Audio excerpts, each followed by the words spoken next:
Hello everyone, welcome back to the class of science. Well students, as you know that we are in the process of doing the chapter magnetic effects of electric current and physics, and we have already finished the content part of this chapter, and today we are going to start in-text questions of this chapter. Well students, on the second page, see there is one question. Why does a compass needle get deflected when brought near a bar magnet? जब compass needle को bar magnet के पास लाते हैं तो उसमें deflection notice होता है. Generally compass needle north south में rest करती है, बट मैग्नेटिक फील्ड में आए तभी इसमें डिफ्लेक्शन आता है. तो वो कह रहे हैं बार मैग्नेट के पास लाने पर डिफ्लेक्शन क्यों होता है.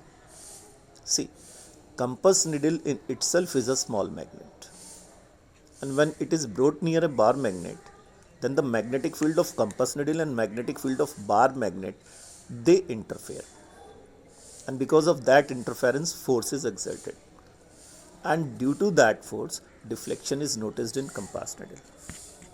Okay, तो क्या आंसर रहा इसका कि compass needle in itself is a small magnet. When it is brought near a bar magnet, then due to the interference of magnetic field of bar magnet and compass needle, that of compass needle, force is experienced, and because of that force deflection is noticed in compass needle. Okay, तो ये answer रहेगा इसका. अब आगे आ जाएं. अब इसके बाद पेज नंबर,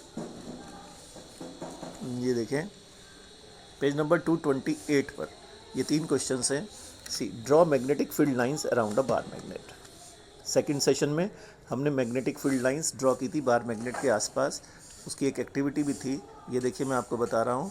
ये यहाँ पर ये वाला डायग्राम 13.4 फिगर, ये figure magnetic field lines around a bar magnet की है. ओके, तो आप इसे ड्रॉ कर सकते हैं. Correct. Now see the next question. Second, list the properties of magnetic field lines. Magnetic field lines की प्रॉपर्टीज़ क्या हैं. See, the first one, magnetic field lines, they are in the shape of closed curves.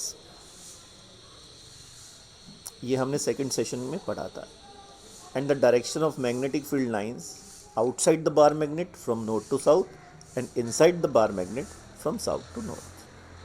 okay, और तीसरी property, they originate from the north pole. ये north pole से originate होती हैं और साउथ पोल की तरफ खत्म हो जाती हैं. they originate from the north pole and end at south pole. Correct. और last property, two magnetic field lines do not intersect each other. Okay, अब क्यों नहीं होती, इंटरसेक्ट नहीं करती, इसके लिए अगला क्वेश्चन है, why don't two magnetic field lines not intersect each other. दो मैग्नेटिक फील्ड लाइंस आपस में इंटरसेक्ट क्यों नहीं करती. देखिए, अगर दो मैग्नेटिक फील्ड लाइंस इंटरसेक्ट करेंगी, then at the point of intersection compass needle will show two directions. भाई, इंटरसेक्शन पॉइंट पे दो मैग्नेटिक फील्ड लाइंस का मतलब है कंपास निडल ने दो डायरेक्शंस शो करी होंगी. लेकिन ऐसा प्रैक्टिकली पॉसिबल नहीं है, क्योंकि मैग्नेट के आसपास जो मैग्नेटिक फील्ड है वो हर पॉइंट पर कांस्टेंट है एक मैग्नेट के लिए. तो उसमें मैग्नेटिक कंपास एक ही डायरेक्शन शो करेगी. ठीक है, तो क्या आंसर रहेगा इसका, two magnetic field lines do not intersect each other because if it is, then at the point of intersection compass needle will show two directions which is practically not possible. ठीक है, तो ये हो जाएगा. अब अगले पे आ जाए, देखें पेज 229 पे. इसका जो पहला क्वेश्चन है ये भी हम होल्ड कर रहे हैं. इसे मुझे आपको दिखाना पड़ेगा प्रैक्टिकली स्क्रीन पर. रूल फॉलो करेंगे तब आपसे बताएंगे. फिलहाल आप सेकंड देखिए.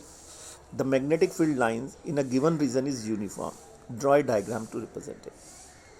यूनिफॉर्म मैग्नेटिक फील्ड बनाने के लिए देखिए, यहाँ पर ये सोलेनॉइड के अंदर से देखिए, जो मैग्नेटिक फील्ड लाइंस हैं ये पैरेलल और इक्विडिस्टेंस है इनसाइड द सोलेनॉइड 13.10 फिगर में. तो ये यूनिफॉर्म मैग्नेटिक फील्ड है. तो आपको जब magnetic field, uniform magnetic field draw करनी हो तो आप पैरेलल लाइंस ड्रॉ कर लीजिए इक्विडिस्टेंट, और उसमें एक डायरेक्शन में एरो लगा दीजिए. तो that diagram will represent uniform magnetic field. Okay, now see the next question. Choose the correct option. The magnetic field inside a long straight solenoid, current carrying solenoid. Current carrying solenoid के अंदर magnetic field कैसी होगी? Uniform, क्योंकि parallel straight parallel lines के रूप में है। तो लास्ट वाला ऑप्शन है is the same at all points. तो हर पॉइंट पर कैसी होगी? Same.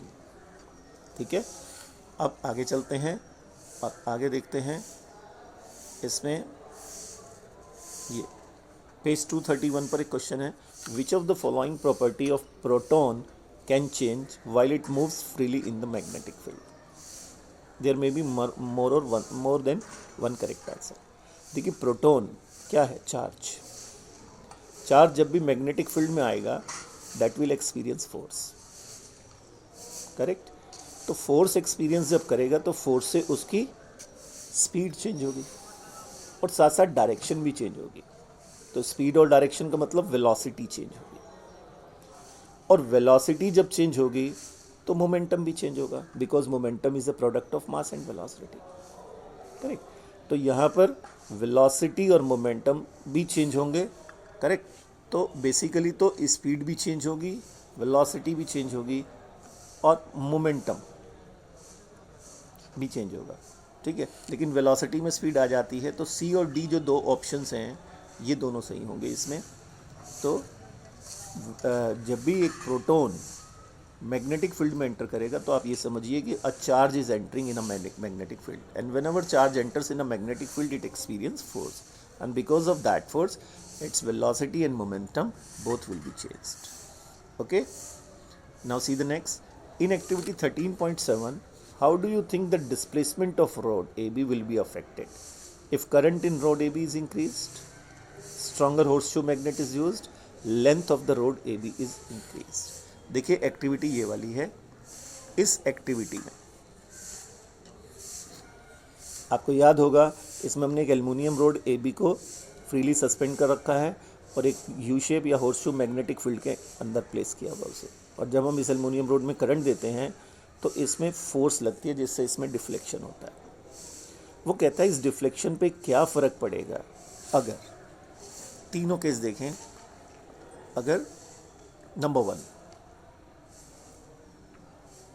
Current in the rod A B is increase. देखिए इस क्वेश्चन को करने से पहले अगर आप एक फॉर्मूला लिख लें, हालांकि this formula is not in your course, ये 12th में आपको आएगा, पर F is equal to BIL sine theta.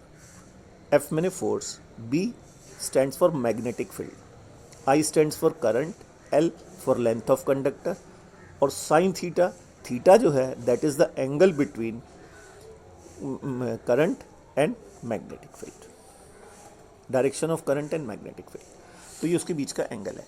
तो अगर पहला देखें, if current in rod A B is increase, अगर आप करंट इंक्रीज करेंगे तो F is equal to BIL sine theta में I की वैल्यू इंक्रीज होगी। तो जाहिर सी बात है जब I इंक्रीज होगा तो F फोर्स भी इंक्रीज होगी। तो आंसर ये रहेगा कि if current in rod A B is increase then the force experienced will also be increase, या displacement of rod AB will also be increased. Similarly, a stronger horseshoe magnet is used. When you will use stronger horseshoe magnet, means the strength of magnetic field will be increased. The value of B increase करेगी, F is equal to BIL sin theta में। तो B की value increase करेगी तो भी force increase करेगी, यानी displacement of rod AB will be increased. Okay, और थर्ड है length of the rod AB is increased. Length means L, तो L लेंथ इंक्रीज होगी तो BIL साइन थीटा में L इंक्रीज होने से F इंक्रीज होगा, यानी displacement of rod AB increase होगा। So in all the three cases displacement of rod AB will be increased, either we increase current in rod AB, either stronger horseshoe magnet is used, or length of rod AB is increased. Correct? Now the next, a positively charged particle, alpha particle, projects towards west to east, deflection towards north by magnetic field. इसे ध्यान से समझिए, हालांकि ये भी सामने समझाने वाला है, फिर भी मैं कोशिश करता हूँ। A positively charge particle, alpha particle, देखिए पॉजिटिवली चार्ज पार्टिकल की जो डायरेक्शन होती है वही करंट की डायरेक्शन मानी जाती है, ठीक है, क्योंकि सर्किट में भी current plus two minus flow होता है। तो positively charge alpha particle projected towards waste, ये वेस्ट की तरफ जा रहा था, और मैग्नेटिक फील्ड में आने पर ये नॉर्थ की तरफ डिफ्लेक्ट हो गया। फोर्स में, क्योंकि चार्ज पार्टिकल मैग्नेटिक फील्ड में आ रहा है, फोर्स एक्सपीरियंस करेगा। तो चार्ज पार्टिकल जा रहा था वेस्ट में, लेकिन मैग्नेटिक फील्ड में एंटर होते ही इस पर फोर्स लगी और ये नॉर्थ की तरफ डिफ्लेक्ट होगी। तो वो कह रहा है मैग्नेटिक फील्ड की डायरेक्शन क्या होगी। अब आप यहाँ देखिए, चार्ज पार्टिकल मैग्नेटिक फील्ड में फोर्स एक्सपीरियंस कर रहा है, ये इलेक्ट्रिक मोटर का प्रिंसिपल है। इलेक्ट्रिक मोटर में भी current carrying conductor magnetic field में फोर्स एक्सपीरियंस करता है, और उसके लिए फ्लेमिंग का लेफ्ट हैंड रूल इस्तेमाल करते हैं। तो यहाँ पर भी अगर आप फ्लेमिंग के लेफ्ट हैंड रूल को इस्तेमाल करें and you stretch four finger, middle finger and thumb of your left hand perpendicular to each other, तो आपका जो चार्ज पार्टिकल है वो वेस्ट में जा रहा है। तो यानी कि चार्ज पार्टिकल की जो डायरेक्शन है वो वेस्ट में थी, और फोर्स लगने पर वो नॉर्थ में होगी। ठीक है ना, ठीक है। तो चार्ज पार्टिकल जा रहा था वेस्ट में, तो वेस्ट की तरफ आप मिडिल फिंगर को कर सकते हैं करंट की डायरेक्शन, और नॉर्थ की तरफ आप अपनी फोर फिंगर को करिए, फोर्स एक्सपीरियंस हो रहा है, तो नॉर्थ की तरफ थंब को करिए। थंब फोर्स को रिप्रेजेंट करता है, तो नॉर्थ डायरेक्शन में थंब को रिप्रेजेंट करेंगे। ये देखिए, मैं लेफ्ट हैंड स्ट्रेच करके ये कर रहा हूँ, तो इसमें मैंने चार्ज पार्टिकल किधर को जा रहा था, वेस्ट में। ठीक है, तो वेस्ट में अगर मैं इसे एडजस्ट करता हूँ, और उसके बाद ये जो है आपका नॉर्थ की तरफ इसे क्या कहते हैं, नॉर्थ की तरफ जो है ये मैग्नेटिक फोर्स एक्सपीरियंस करता है, तो थंब को एडजस्ट करता हूँ। तो जो फोर फिंगर है उसकी जो डायरेक्शन होगी वो जिधर को आएगा वो मैग्नेटिक फील्ड को रिप्रेजेंट करेगा। आप एक बार करके देखिएगा, लेफ्ट हैंड रूल अप्लाई करिएगा, ठीक है। और ये नॉर्थ साउथ, इसमें आप सामने बना लीजिएगा कॉपी पे, ईस्ट वेस्ट नॉर्थ साउथ, और उसमें पॉजिटिवली चार्ज पार्टिकल वेस्ट की तरफ जा रहा है, तो यानी कि करंट, यानी कि मिडिल फिंगर को वेस्ट की तरफ रखिएगा। मिडिल फिंगर को किधर की तरफ रखिएगा, वेस्ट की तरफ, और उसके बाद थंब को रखिएगा नॉर्थ की तरफ, क्योंकि वो फोर्स एक्सपीरियंस कर रहा है और नॉर्थ की तरफ डिफ्लेक्ट हो जाता है। तो आपकी जो फोर फिंगर आएगी वो जिस तरफ को आएगी वो डायरेक्शन मैग्नेटिक फील्ड की होगी। करेक्ट, आप इसे करिएगा, और मैं भी जब जूम सेशन लूँगा या जो यूट्यूब पे सामने लेंगे सेशन, तो उसमें मैं इसे आपको समझा दूंगा क्वेश्चन को दोबारा। करेक्ट, लेकिन इतना ध्यान रखिए, to solve this question you will apply Fleming's left hand rule.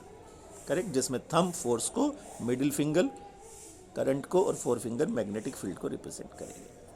Correct, now see the next, अगले पेज पे आ जाएं। अगले पेज पर जो पहला क्वेश्चन है, state Fleming's left hand rule, ये एज इट इज़ मैंने आपको लिखवा हुआ है, आपके किसी सेशन में होगा जिसमें मैंने इलेक्ट्रिक मोटर पढ़ाई थी उसमें, तो आप वहाँ से देख लीजिएगा। जैसे भी हमने कहा भी आपको कि stretch four finger, middle finger and thumb of left hand in such a way that they are mutually perpendicular to each other. Correct. Then point forefinger in the direction of magnetic field, middle finger in the direction of current, then the thumb gives the direction of force. Correct. तो ये लिख लीजिएगा। What is the principle of electric motor? मैंने आपसे बताया था, electric motor में सबसे ऊपर लिखा हुआ उस सेशन में, when current carrying conductor is placed in a magnetic field, it experience a torque. ठीक है ना, टॉर्क यानी फोर्स समझ लिया। तो उस टॉर्क की वजह से जो कंडक्टर है वो मूव करता है। This is the principle of electric motor. And the last, what is the role of split rings in an electric motor? Split ring का काम है कॉइल में करंट की डायरेक्शन को रिवर्स करना हर हाफ रेवोल्यूशन के बाद। ये इलेक्ट्रिक मोटर है, ये इसका मैंने आपको समझाई भी थी। तो इसमें ये कॉइल है ABCD, तो रिंग्स अपना कनेक्शन कार्बन ब्रशेज से चेंज करते हैं हर आधे चक्कर के बाद, और कॉइल में करंट की डायरेक्शन को रिवर्स करते हैं। तो what is the role of split ring? Answer होगा to reverse the direction of current in the coil after every half revolution. Fine, तो इतने क्वेश्चंस आप करिएगा, और बाकी क्वेश्चंस हम नेक्स्ट सेशन में डिस्कस करेंगे। Okay, till then bye bye, thank you very much, stay safe, stay healthy.